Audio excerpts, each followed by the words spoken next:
Trade Minister Ranil Jayawardena tore into the opposition party in the House of Commons as he boasted about the Tories' record on Brexit. Highlighting the extensive deals negotiated by Liz Truss and the Department for International Trade, he attacked Labour for attempting to block new agreements. The Labour Party is hopelessly out of touch, he said as he answered questions from MPs. This Conservative government is focused on delivering for the British people. Unlike Labour, we have a plan for growth. Trade is essential to that.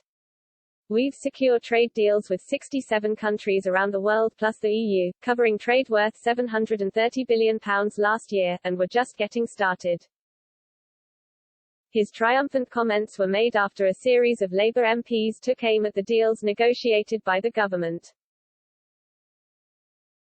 At one point, Labour's Alex Cunningham attacked the government for holding talks trade with Cameroon, saying ministers appeared to be justifying trade deals with murderous regimes on the basis they are now killing fewer of their own people.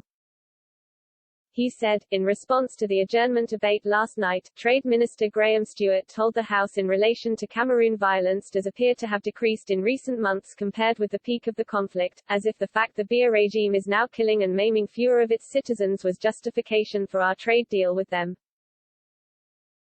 Is it really the government's position that it's fine to do trade deals with murderous regimes if they're now killing fewer of their own people than they were? Mr. Jayawardena responded, the British people will have noticed I have now answered 5 questions by Labour MPs on future trade agreements, and instead of seeking to secure benefits for their constituents on those deals they are clutching at straws to stop them. Labour MPs have been vocal in their criticism of a number of agreements signed by the UK since leaving the EU.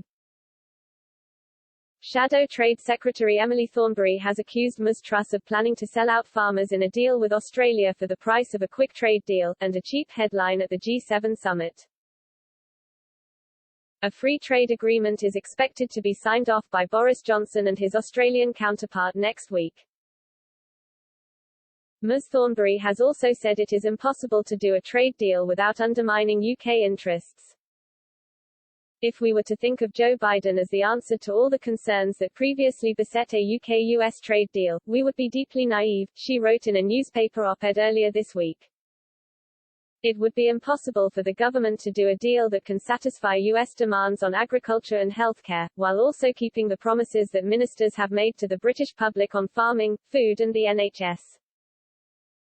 In April, the Labour politician was mocked as she was accused of failing to understand international trade when she wrote a letter to Ms Truss warning of the dangers of Britain joining the Comprehensive and Progressive Agreement for Trans-Pacific Partnership (CPTPP). A formal application to join the group was submitted by the UK earlier this year. It would open up trade opportunities with its 11 members, Canada, Mexico, Peru, Chile, New Zealand, Australia, Brunei, Singapore, Malaysia, Vietnam and Japan.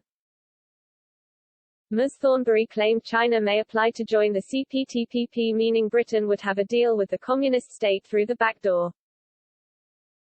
However, the claims were dismissed as scaremongering at the time, with Conservative MPs saying Japan would veto any attempts by China to join. On MP told Express.co.uk, it just shows Labour and Emily Thornberry are completely out of their depth. No wonder they were against Brexit, they couldn't understand the intricacies of international trade deals.